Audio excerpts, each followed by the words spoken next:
দার্জিলিং এর এই ভূতের হোটেলটার ব্যাপারে কারা কারা জানো? বাপরে, এই লোকটা ভূত না তো? উফ দাদা, পুরো প্রি ওয়েডিং দিচ্ছ তো। তবে যাওয়ার সময় বুঝিনি শিটং এ ল্যান্ডস্লাইডে আমরাও ফেসে যাব। যাই হোক, প্রথম থেকেই শুরু করি হঠাৎ করে আমার এই দার্জিলিং এর গল্প। হ্যালো বন্ধুরা, welcome to a new blog. এই সুন্দর সকালে আমি আছি দার্জিলিং এ। শুনতে অবাক লাগলেও আমি প্রথমবারের জন্য দার্জিলিং সিটিতে এসেছি। কাশ্মীর, মেঘালয়, শিলং, মানালি সব আমি ঘুরে ফেলেছি, শুধু দার্জিলিং সিটিতে ভাই আমি আসিনি। ওই যে বলে না, দূরের ঘাস বেশি সবুজ। তো দার্জিলিং আসার পর থেকেই প্রচন্ড বৃষ্টি হচ্ছে, কিন্তু আমরা তাও বৃষ্টির মধ্যেই ঘুরে ঘুরে তোমাদের দেখার চেষ্টা করবো। তো ব্লগটা আমরা শুরু করি। দার্জিলিং ঢুকেই আমাদের সুন্দর একটা ওয়েলকাম হলো, আর এইটা ছিল আমার রুম থেকে দার্জিলিং এর ভিউ। আহা আহা, কি সুন্দর একটা শহর, লোকজন কত খুশি আর হার্ড ওয়ার্কিং। বৃষ্টির কথা কি আর বলি, যেদিন পৌঁছালাম আমাকে দেখেই দার্জিলিং আনন্দে কেঁদে ফেললো। প্রথম দেখা বলে কথা, বৃষ্টিতে মল রোডে আমরা এই দুটো ছাতা নিয়ে ঘুরতে লাগলাম। আমি আবার ঘোরার ব্যাপারে বেশ কাঁচা, প্রতিবারের মতো, তাই এবারেও আমাদের গাইড অন্তরা রয় মজুমদার। মেয়েটার একটু বেশি এনার্জি যা।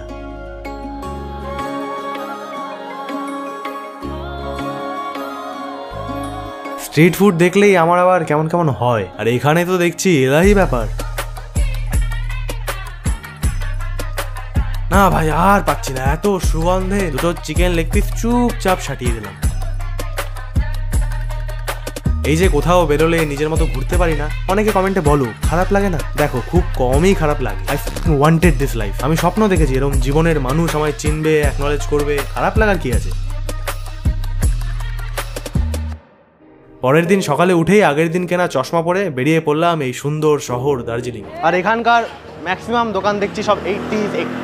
হ্যাঁ ঠিক আছে, যেটা বলছিলাম, এই ব্যাগটা চলে যাক, তা বলছি। তো দার্জিলিং এর বিশেষত্ব আমি যেটা বুঝলাম, এখানকার বেশিরভাগ দোকান নিয়ে 80s এ তৈরি, 90s এ তৈরি, অনেক পুরোনো দোকান। আজকে প্ল্যান আছে একটু দেখিস গাড়ি চাপা খেয়ে যাস না ভাই। গাড়ির আওয়াজে এখানে ভালো ব্লগ হবে না বুঝে আমরা গাড়ি করে আশপাশটা ঘুরতে শুরু করি।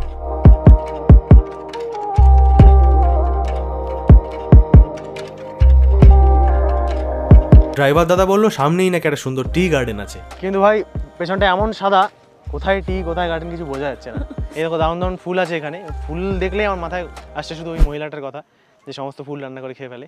ও যদি দার্জিলিং আসতো ভাই, এত রং বেরঙের ফুল দেখতো ভাই, পাগল হয়ে যেত। ও লাঞ্চ ডিনার। আমাদের মতো সাধারণ মানুষেরা যখন পাহাড়ে আসে তখনই রক ক্লাইম্ব করে।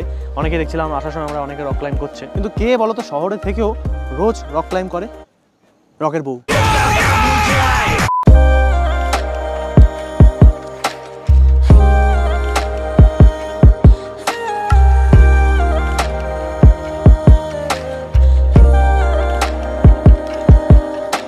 জায়গাটা বেশ সুন্দর ছিল।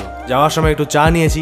এই চা খেলে নাকি গ্লো বাড়ে আর রোগা হয়। আমি আর কত রোগা হবো জানি না, কিন্তু গ্লো হলে তো ভালোই হয়। আজকাল বাইরে বেরোলেই অন্তরা বলছে সানস্ক্রিন মাখতে, কিন্তু ওর কথায় সানস্ক্রিন মাখলেই নাকি স্কিন অনেক ভালো থাকে। ও কি জানে না আমার নাম কিরণ? সূর্যের কিরণকেই সূর্য আবার কি করবে? হ্যাঁ,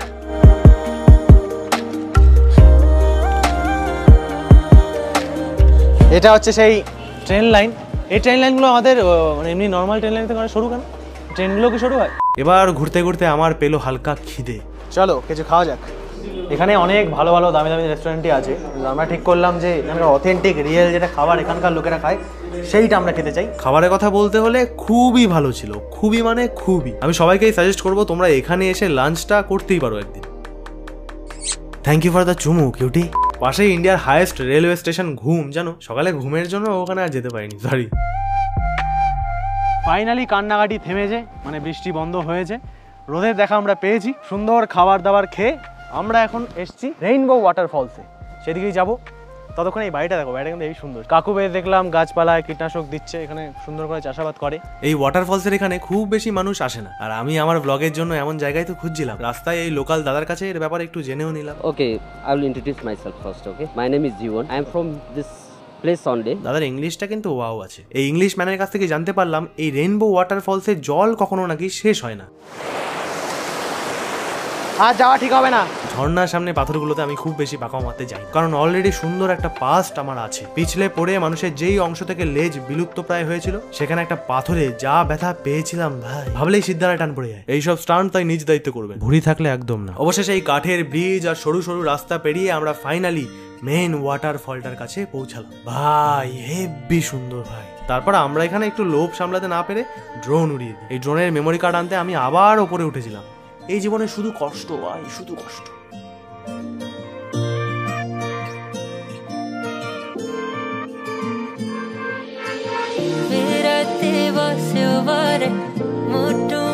ও এই জায়গাটা কি লাগছে দেখেছো? এই যে সাদা কি উঠলো সামনে দিয়ে, এটারও বিটিএস দেখাই। তো আমরা এখান থেকে ফিরে যাচ্ছি। আমরা কিছু ফেলে আসিনি তো? হ্যাঁ, এটা তো মনে হচ্ছে যে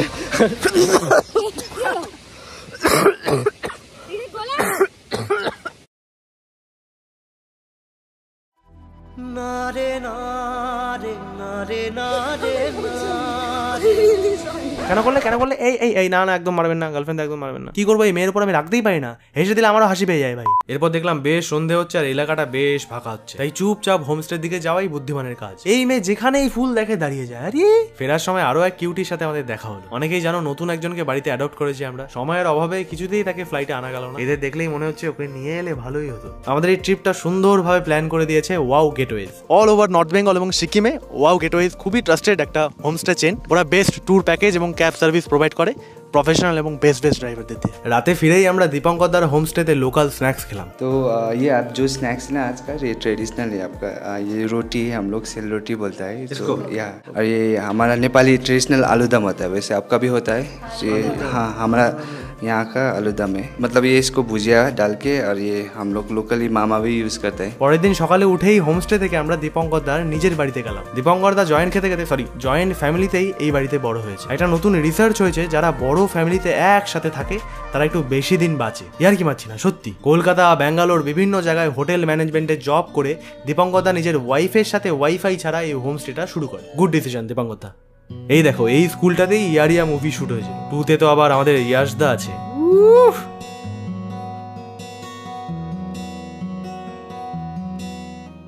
তো এটা হচ্ছে বেসিক্যালি তিবেতিয়ান রিফিউজি ক্যাম্প। চাইনা থেকে ওদের যখন তাড়িয়ে দিয়েছিল তখন ইন্ডিয়া তো অ্যাকসেপ্ট করেছিল, তখন এসে ওরা এখানে থাকতো, এখনও এখানেই থাকে, এখানে ওদের জনবসতি। তো পেছনে যার মূর্তি দেখতে পাচ্ছ সে হচ্ছে 13th দালাই লামা। দালাই লামাদের একটা অদ্ভুত ব্যাপার হলো, ওরা যখন জীবিত থাকে তখন ওরা বলে যায় যে নেক্সট দালাই লামা কে হবে, কোন গ্রামে সে জন্ম নেবে বাচ্চাটা। সেই বাচ্চাটাকে তারপর খুঁজে বের করে ছোটো থেকেই বিভিন্ন বই পড়ানো হয়, অনেক নলেজেবল তৈরি করা হয়, এবং সে আবার মৃত্যুর আগে নেক্সট দালাই লামা চুজ করে যায়। এই ব্যাপারটা আমার খুবই ফ্যাসিনেটিং লাগে। তো এখানে যেগুলো দেখতে পাচ্ছ সবগুলো হচ্ছে গ্রিটিং কার্ড, এবং গ্রিটিং কার্ডগুলোর দাম হচ্ছে 50 টাকা করে।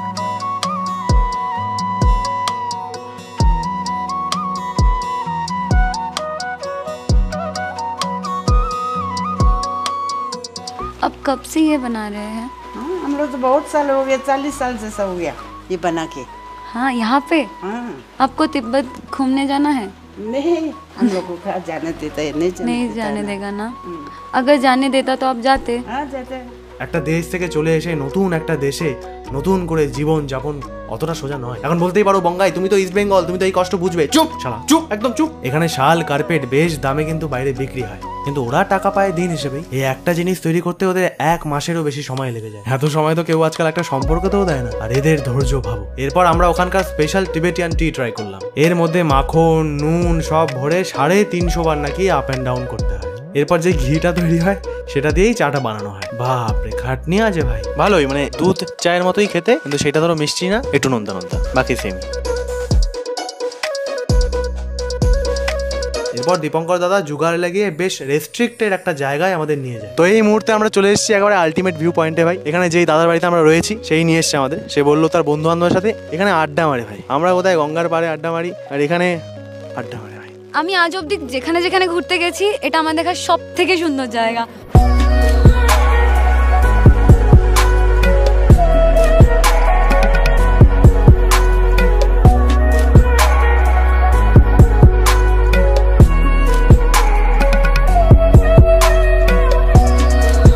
বেসিক্যালি বিএসএফ ক্যাম্প যত সম্ভব আমি দেখতে পেলাম। তো এখানে অনেক ওরকম বুলেট প্রুফ জায়গা আছে যেখানে গুলি টুলি মারলে লাগে না। তো আমি তো ছোটবেলা থেকে এগুলো দেখে বড় হয়েছি, আমি প্রথম দেখলাম।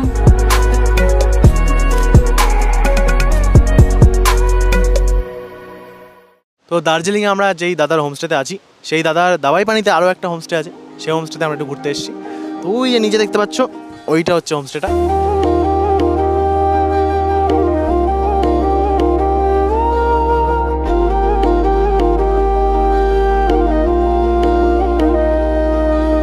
দাবাই পানি কথাটার মানে হলো মেডিকেটেড ওয়াটার, অর্থাৎ ওষুধ থাকে যে জলে। বলা হয় এখানে অনেক প্ল্যান্টস থেকেই মেডিসিন তৈরি হয় এবং এখানকার ঝর্ণার জলেরও অনেক গুণ আছে ভাই। 140 থেকে 150টা বাড়ি নিয়েই গড়ে উঠেছে এই দাবাই পানি গ্রাম, এবং এই গ্রামের নাম এসছে আশেপাশের নদী খোলা থেকে। জায়গাটা খোলামেলা তো বটেই। গুরুদেবের নামার স্টাইলটা শুধু দেখো, উফ ফাটিয়ে দিয়েছো। এই ঝর্ণার জলে ওষুধ আছে কিনা আমি বলতে পারছি না ভাই। চরণামৃত ভেবে খেতে যাবেন না, কিছু হয়ে গেলে আমার দোষ নেই। বাতের ব্যথা। বলতে বলতে আমরা দেখা পেয়ে গেলাম আবার কিছু ছানাপোনার। অন্তরা তো বেড়াল দেখলেই ওখানে থেমে যায়। আগে আমি একদমই ক্যাটলাবাজ ছিলাম না, অন্তরার সাথে থাকতে থাকতে কি করে হঠাৎ বেড়াল এত ভালো লাগতে শুরু করলো নিজেও জানি না। খাবার খেতে বসে জানলাম বৃহস্পতিবার লোকাল ননভেজ মার্কেট বন্ধ থাকে, তাই ভেজই খেতে হবে। কিন্তু ভেজ হলেও খাবার খুব ভালো ছিল। তো বেসিক্যালি পাহাড়ে এসে কারো পায়ে বা কোথাও যদি জোক লেগে যায় তো জোকটা ছাড়িয়ে মেরে ফেলে ম্যাক্সিমাম লোক, কিন্তু আমি জোক মারি না। বলো তো কেন? তুমি তো সবসময় জোক মারো। রাতে দার্জিলিং ফিরেই একটা সারপ্রাইজ পেয়ে যাই। তো আজকে দার্জিলিং সিটিতে এসেই আমাদের বাংলার ব্লগারের রাজাকে আমরা পেয়ে গেছি। ব্লগের টিপস টুপস সব নিয়ে আজকে বাড়ি ফিরবো। টিচার মানুষ তো হাঁটতে হাঁটতেই কত কিছু জানতে পারলাম। এমনকি দার্জিলিং নাম কি করে হলো সেই ব্যাপারেও শিবাজিদা বললো। দৌড়জে লিং থেকে দার্জিলিং এসছে। দৌড়জে কথাটার মনে হচ্ছে বজ্র, আর লিং মানে দ্য প্লেস, মানে বজ্রের দেশ, সেই থেকে দার্জিলিং। আবার বলা হয় একটা লামা এখানে এসেছিল 1785 বা ওই রকম সময় প্রথম দার্জিলিংয়ে, তার নামও ছিল দৌড়জেলিং, সেখান থেকেও দার্জিলিং এসছে। আসলে উৎস কি সেটা বলা খুব মুশকিল। শিবাজির মতো ফিউচার হয়তো আমরা অনেকেই চাই, সবাই পেরে উঠি না। এই বৃষ্টির মধ্যে এত রাতে শুধু ছাতার জন্য কতটা হেঁটে আমাদের এগিয়েও দিল। এই জেন্টেলম্যানের এনার্জি আলাদা। তো সেম হোমস্টেতেই এই ভাইদের সাথে আমাদের দেখা হয়েছে। ওরা থাকে বাংলাদেশে ফরিদপুরে। তিনজনেই ওরা পুরো ইন্ডিয়ায় ঘুরছে আপাতত। এখন আছে দার্জিলিংয়ে। এরপর তোমরা কোথায় যাবে? আমরা এরপরে হচ্ছে মিরিক হয়ে কালিম্পং, দেন কলকাতায়, তারপর কলকাতা, তারপর বাংলাদেশে ব্যাক করে যাবে। ওদের সাথে দেখা হয়ে খুব ভালো লাগলো। আবার বাংলাদেশ গেলে দেখা হবে নেক্সট। তো আজকে আমরা দার্জিলিং থেকে শিটং এর উদ্দেশ্যে বেরিয়ে গেছি। কিন্তু ওয়েদার আমাদের খুব একটা সাথে দিচ্ছে না বন্ধুরা। দেখতেই পাচ্ছ চারিদিকে পুরো সাদা, বৃষ্টি হচ্ছে সকাল থেকে, এবং এই জায়গাটায় নাকি 3 দিন ধরে বৃষ্টি হচ্ছে। আমরা এই মুহূর্তে আছি লামাহাটা ইকো পার্কে। তো ঘুরে দেখি চলো। কতটা দেখা যাচ্ছে আমি জানি না ভাই, যতটা দেখা যাচ্ছে আর কি। এখানে অনেক ধরনের ফুল দেখতে পাচ্ছি আমরা। অন্তরা তো খুবই ভালো লাগছে। ঠিক আছে, আমারও ভালোই লাগছে। এখানে অনেক ধরনের পাখিও আমরা দেখতে পাচ্ছি। আরে জবা ফুলের মতো দেখতে। লামাহাটা শব্দটা আমরা বাংলায় পাই লামা এবং হাট। লামা অর্থাৎ বৌদ্ধিস্ট মঙ্করা, এবং হাট মানে যে কুড়ে ঘরে তারা থাকতো। এটা হচ্ছে স্পাইডার প্ল্যান্ট, আর এটা হচ্ছে রেন লিলি। হ্যাঁ ঠিক আছে, আমরা আর গাছের ব্যাপারে ফুলের ব্যাপারে জানতে চাই না। এই পাইন উডসের মধ্যে দিয়ে বেশ অনেকক্ষণ উপরে ট্রেক করে গেলেই দেখা যায় জোর পোখরি, মানে টুইন পন্ড, যেটা ট্যুরিস্টদের মধ্যে বেশ ফেমাস। কিন্তু বৃষ্টিতে রাস্তার অবস্থা খারাপ হয়, আমরা সে রিস্ক নিইনি। লামাহাটা পার্কে আসার বেস্ট টাইম হলো উইন্টার, কারণ সব ফুল তখনই ফোটে। এরপর জামার হাতা গুটিয়ে লামাহাটা থেকে আমরা হাঁটা শুরু করলাম। যেতে যেতে পথে ড্রোন নিয়ে সাথে এই সুন্দর চা বাগানের দুনিয়া আমাদের আটকে দিল।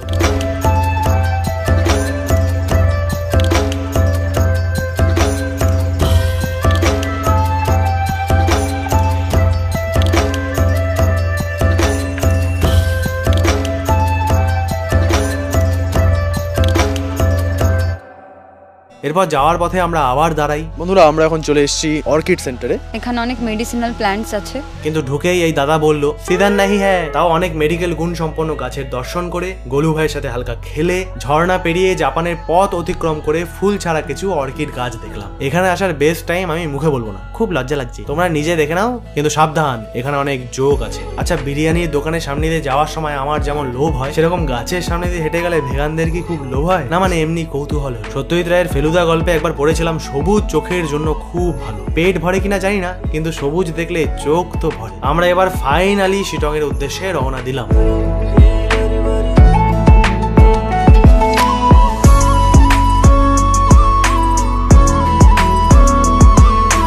পৌঁছে দেখি এখানেও আমাদের সুন্দর ওয়েলকাম। হোমস্টে ভাইয়ার কাছে জানতে পারলাম এটা নাকি শিটং এর ওই এলাকার সবচেয়ে উঁচু হোমস্টে। শীত তো করছিলই, তারপরে আবার এই বৃষ্টি। গিয়েই চা পকোড়া খেয়ে আমি রোজকার মতো সব ভিডিও ছবি ব্যাকআপ করতে শুরু করলাম। পরের দিন উঠে ব্রাশ করতে করতেই বুঝলাম ভাই এখানে একটু বেশি ঠান্ডা। বাইরে বেরোনোর সৎসাহস একদমই হচ্ছিল না। একটু পর দেখলাম চারিদিক কেমন সাদা হয়ে গেল। আরে ভাই খুব শীত কাতুরে, তোমরা অলরেডি জানো। তাই এখন চাদর ফাদর জড়িয়ে বাইরে বেরিয়েছি ভাই, আমি ঠান্ডা নিতে পারি না ভাই। ওই যে দূরে দেখছো ওটা কিন্তু পুরো শিলিগুড়ি সিটি। এই হোমস্টেতেও দুই ভদ্রলোকের সাথে দেখা, কুকু আর কুটু। এই জায়গাটা আমার পুরো ট্রিপে বেস্ট লেগেছে। ওই যে কথায় বলে যার শেষ ভালো তার সব ভালো। পরের দিন সকালে উঠেই ছিল আমাদের বাড়ি ফেরার পালা, বাট বেরিয়েই দেখি এ কি শালা, ল্যান্ডস্লাইডিং এর কারণে রাস্তা পুরো খারাপ এবং সবার জন্যই খুব সমস্যার হয়ে দাঁড়ালো। আমাদের ট্রেন ছিল 3টে, বোধহয় আজকে আর যাওয়া হবে না। ঠিক তাই হলো, এনজিপি এসে পৌঁছাতেই আমাদের 4:30 বেজে গেল। শেষ ভালো হয়েও হলো না, কিন্তু আজকাল একটু ফিলোসফির বই পড়ছি এবং সেখানে পড়েছি দেখো যা হবার তা তো হবেই, সেটা চেঞ্জ করা আমাদের হাতে নেই বা করা উচিতও না। তবে কিছু হওয়ার পর আমরা কিভাবে সেটা রিয়াক্ট করব সেটা কিন্তু আমাদের হাতে, সেটাই এক্সিলেন্ট হওয়া উচিত। ধরুন বৃষ্টি তো হবারই কথা, না হলে চাষবাস হবে কি করে? এবার সেই দিনে আপনার ঘুরতে বেরোনোর প্ল্যান থাকলে সেটা বৃষ্টির দোষ তো নয়, তাই কোনো কিছুতে মন খারাপ করলে নিজেরই লস। পরের দিন ঠিক টাইমে পৌঁছে যাই আর বন্দে ভারতেও প্রথমবার উঠি। আর এই যে ট্রিং ট্রিং করে পরির মতো লাফিয়েছে, এখন শেষ। এদিকে আমাদের রাত ভাই বসছে এইদিকে, আর বন্দে ভারত ভালোই লাগছে। একটা কুইক রিভিউ দিই, লেগ স্পেস বেশ ভালো, খাবার টেবিলটা সুন্দর, চার্জারও আছে, সিট এরকম রোটেটও করা যায়, ওয়াশরুম হেভি লেগেছে। ওভারঅল ইন্ডিগোর ফ্লাইটের থেকে তো বেশ ভালো। আমাদের এই সুন্দর জার্নি এখানেই শেষ, তবে নেক্সট ব্লগ ইন্টারন্যাশনাল হতে চলেছে। আমি ব্যাগ গোছাই, বেরোতে হবে। দেখা হচ্ছে পরের ভিডিওতে, বাই।